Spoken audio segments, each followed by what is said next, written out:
tenemos a Zombie en este panel porque se estrena Se estrena este fin de semana. ¿Hoy día? Hoy día. día. Sí, pues, para este fin de semana. Estoy revisando, ya está disponible. Sí.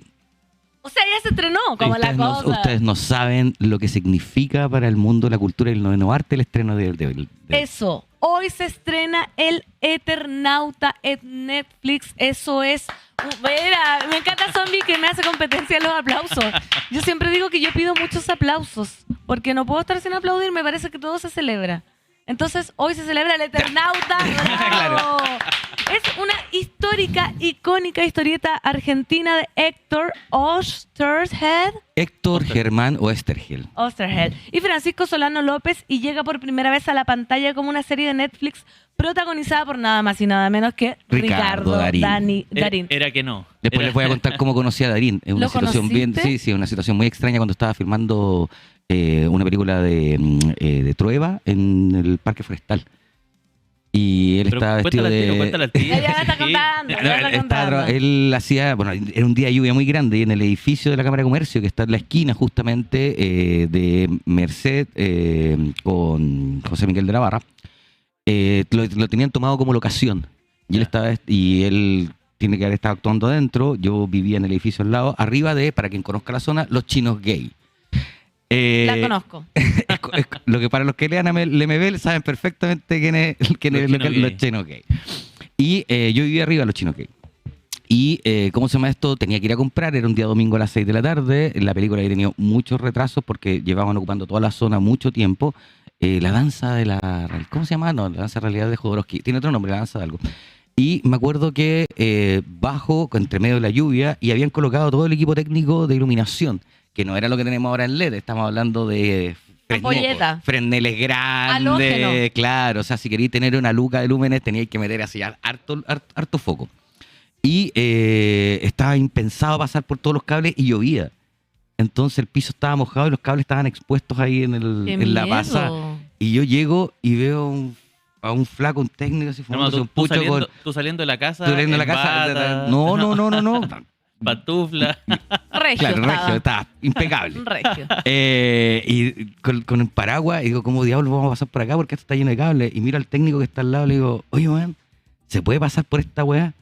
Y me dice, che, boludo, sí, tenés que saltar un poco, sí, ¿eh? Y digo, saltar, ¿pero por qué pusieron esta weá acá? No sé, no es mi área. Y se para y se da vuelta y era este weón. ¡No! Que estaba vestido de técnico porque era una escena donde hacía como de una especie de limpia de limpia vidrio de un edificio grande. Entonces estaba vestido de esa manera, estaba maquillado todo cochino, ¿cachai? Estaba todo eso donde yo. ¿Y lo faneaste? Sí, obvio. ¿Su selfie? Ricardo Darín. No, nunca. No, ¿nunca? Ricardo Darín. Y me dice, sí, ¿cómo estás? Hola.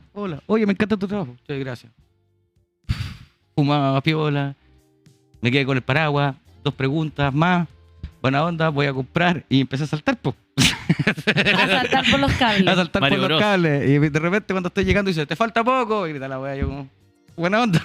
Y pasé la cabra, ¿cachai? Mira, De cómo Zombie conocí a Ricardo Darín. Conoció entonces al protagonista de Eternauta que se estrenó hoy en Netflix y queremos, a propósito de esto, darles la turno pregunta, señor director, a nuestra comunidad turnina, que es, ¿cuál es tu cómic o historieta favorita? Que nos cuenten, porque en general ya, no sé, si no son mangas, acá me pueden corregir ustedes, o sobre todo Manga Zombie. significa historieta. Ah, ya. Pero Manga es imagen y movimiento. no son Manga. O sea, Condorito También es cómic. es un manga. No, es un cómic. La denominación de manga se dice exactamente porque el estilo conlleva que la velocidad de composición de página sea igual o igualable a la de animación. Te explico por qué. El manga fue creado por Osamu Tezuka porque cuando viene el periodo de Semilla Manzana, que son los 5 años de ocupación norteamericana de Japón, lo único que veían era Disney. Entonces, Osamu Tezuka entraba a estos templos que quedaban en pie después de la guerra y veía estas películas y entendía la emocionalidad de la historia a través del tamaño de los ojos. Por eso los personajes japoneses tienen los ojos grandes, porque se los sacan a Disney, no porque tengan un trauma o porque los ojos cerrados. Es un mito. No tiene que ver con un mito, tiene que ver con que se dieron cuenta que la expresividad era más rápida por los ojos que eran más grandes. Y decide buscar una forma en que, como no tenía dinero para animar, la lectura, la secuencia de lectura sea más rápida. Ya. Entonces encuentra una manera en la composición de página que es la semántica del cómic. Ojo, cuando hablamos de cómic no estamos hablando de algo de divertimento, estamos hablando del noveno arte. para que lo tenga claro. Si no, vaya a preguntarle a Humberto Eco en Apocalíptica Integrada, vaya a preguntarle a un montón de teóricos que ya lo tienen clasificado como el noveno arte. Es un arte que tiene una sintaxis y un lenguaje propio. Entonces, como tal, lo acelera, permitiendo que, además, como los japoneses leen al revés de nosotros, de derecha a izquierda y hacia abajo, puedan leer 16 páginas por minuto. Wow. Entonces empiezan a aparecer varios elementos del manga. Primero, el tamaño de la viñeta y la forma de composición del tamaño de la viñeta, algo que le encanta a ustedes y que todos lo usan, pero nadie sabe por qué se usa. Línea cinética se llama, que son esos rayos que aparecen. ¿Se acuerdan de los supercampeones cuando la animación saltaba y se demoraba como 3 días pensando antes de llegar a pegarle un cabezazo a la pelota? Sí, ya, me bueno, encanta. ese dramatismo narrativo nace del manga y se llama línea cinética, lo que le colocas en la parte de atrás, que le da movimiento y le da que como detener el como espacio, eso, ya, ¿cachai? Porque perfecto. cada viñeta es un tiempo en En los cómic. deportivos, de hecho, se nota Sí. mucho ese Tiempo. línea ¿cachai? cinética, sí. Claro, en estricto rigor, para que usted entienda, si usted quiere saber si un arte es un arte, vea si se compara la música que el primer arte. Tiene que tener ritmo y medida. Entonces el tamaño de la viñeta y el tamaño y la forma de componer la página da el tiempo de lectura del cómic.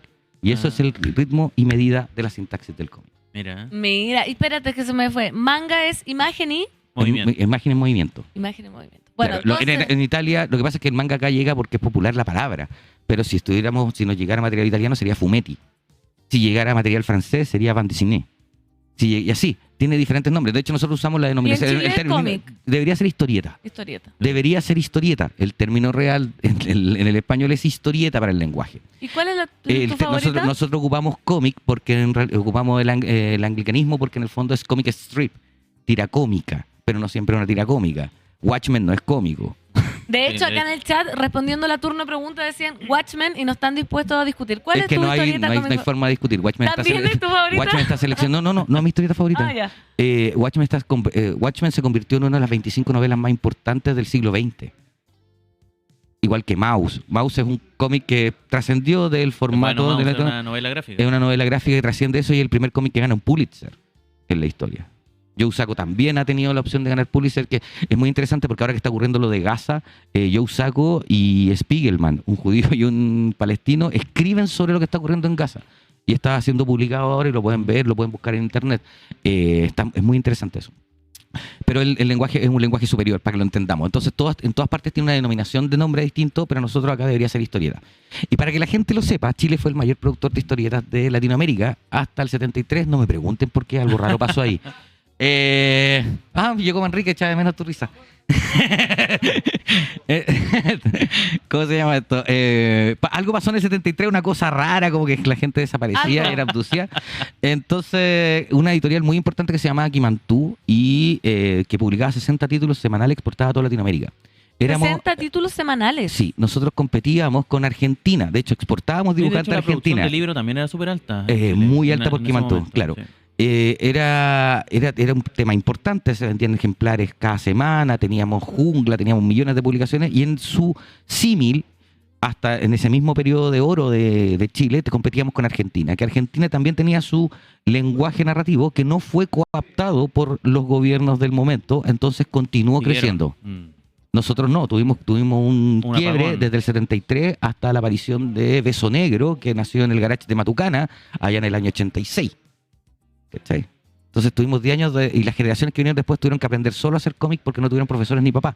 ¿Cachai? No Oye, tuvieron en ese educación. contexto es el Eternauta. El Eternauta nace en el 56. 57, no era 0. 57, ¿quién me confirma? Fact-checking. Ahí está. No, acá en el chat están todos esperando el Eternauta, así que eso, ¿cuál es la importancia tan El gigante? Eternauta es, para que lo entiendan, primero, cuando hablamos de Hernán... 59. Termina el 59, tiene que haber partido antes. 57. 57, Sí. porque son 2 años de publicación En en hora hora cero. cero. Sí. Me acuerdo, tan mal no está. Mira, los reyes del facto. Es que ustedes no entienden. Es que nadie entiende. ¿Cómo te explico lo que es leer fantasía latinoamericana que no está subyugada por el término editorial europeo de realismo mágico, que es un término con el cual los europeos tratan de separar en el fondo la literatura latinoamericana? Pero es fantasía y ciencia ficción latinoamericana que parte y no es una fucking cebolla, tiene tantas capas. Tiene tantas capas que podía empezar a sacar desde el aspecto de la lectura política de Latinoamérica. en adelante. Recuerden que Hernán Germano Oesterheld es un desaparecido importante en la historia argentina, tiene una plaza, es un referente importante. Él desaparecieron sus hijas, hay relatos tratando de buscar qué pasó con él, ¿cachai? Es un personaje, es un escritor importante. Y estamos conversando de una persona que en el fondo viene con el enfoque de Bioy Casares, viene con el enfoque de Borges, que son personas que en el desarrollo de la lírica narrativa tienen un lenguaje complejo y de alguna otra manera, ¿cómo decirlo? No sé si encantador es la palabra, pero una forma en la cual te subyuga el texto, te emociona a un punto en que navegáis. Y nace esta historia que cuenta cómo un día cualquiera una familia con 2 amigos están jugando una mano de truco, ¿cachai? No puede ser más. Están jugando una mano de truco y de repente Juan Salvo, que es el protagonista, se da cuenta de que está nevando afuera, en Buenos Aires.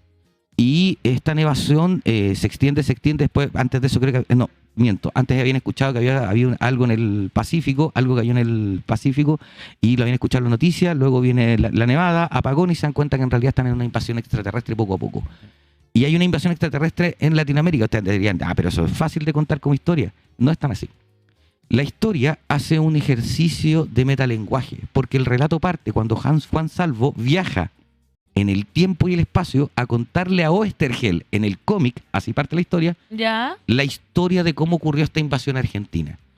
Entonces el relato que empieza a crecer poco a poco y cada vez se pone más épico. Primero te enfrentáis contra los cascarudos, que son unos bicharracos gigantes. Después te enfrentáis contra... En fin, cada vez estás enfrentando con monstruos distintos hasta que llegáis a los verdaderos villanos, que son los manos.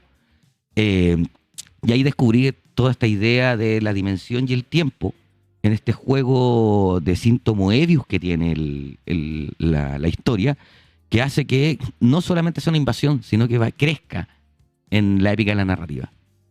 ¿Okay? Entre medio de que está todo esto de que en el fondo ellos son la resistencia y están en Argentina. Y estáis leyendo Resistencia en Argentina. Hace un tiempo se hablaba justamente de que Fallen Sky, la serie, que estábamos conversando con Enrique, fue acusada de plagio por eso también. ¿Ah, sí? Sí, por la forma en la que se estructura. La forma en la que se estructura la que está en Netflix, sí. ¿no? Sí. La forma en la que se estructura el relato de cómo una familia termina encontrando la resistencia, cómo Juan Salvo se convierte poco a poco en el héroe de la resistencia, cómo Juan Salvo llega a encontrarse con los manos y cómo Juan Salvo deja de trascender en torno a proteger a su familia para, en el fondo, pasar al tiempo. Es muy particular tratar de explicarlo, porque en realidad, como les digo, es un juego de tiempo y tratar de explicar una parábola temporal es bastante extraño. Es como tratar de explicar, no sé, ¿cómo se llama? 12 monos. Es como tratar de explicar 12 monos. Entonces, claro, uno se sumerge en esta historia, en este relato que sale en esa época, que salía semanalmente, con formato de tira, con un dibujo que, seamos honestos, que si bien Latinoamérica tenía grandes dibujantes en el periodo, quizá uno de ellos, un chileno muy famoso, Arturo del Castillo, Solano López da la talla de una manera con un manejo del negro en la composición que hace que su narrativa sea de verdad cautivante. Recién hace... creo que 5 años se republicó en Estados Unidos en una edición especial de Fantagraphic, que es como una editorial muy importante que en el fondo rescata como la memorabilia del cómic en el mundo. Y ganó el Oscar, ganó de inmediato el Oscar de los cómics, ganó los Eisner.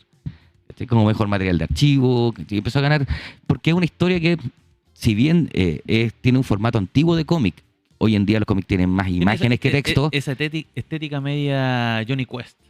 Así como en el tipo por el de estilo. persona, sí. Alex Todd, el dibujante creador de Johnny Quest, ¿cómo se llama esto? Tiene el estilo solano. ¿En serio? Sí, es que viene de un dibujante anterior que se llama Milton Caniff, pero no nos tocamos ahí. No te metas ahí. Pero si ustedes como... ven el mono, se van a decir, este lo he visto antes. La gente acá tiene altas expectativas y tú como fanático también del Eternauta. Tengo muchas. Primero porque, aparte... la serie... se podría asemejar porque una vez se dice, no, es que es tan buena la igual historieta que esto queda corto. ¿No eres de esos? No va a quedar corto. ¿Estás seguro? Estoy completamente seguro. Ya, ¿por qué? Hay una frase que se le aplicó a Superman en el peor periodo de los cómics. Superman era tan bueno que resistió hasta las malas historias y siguió adelante.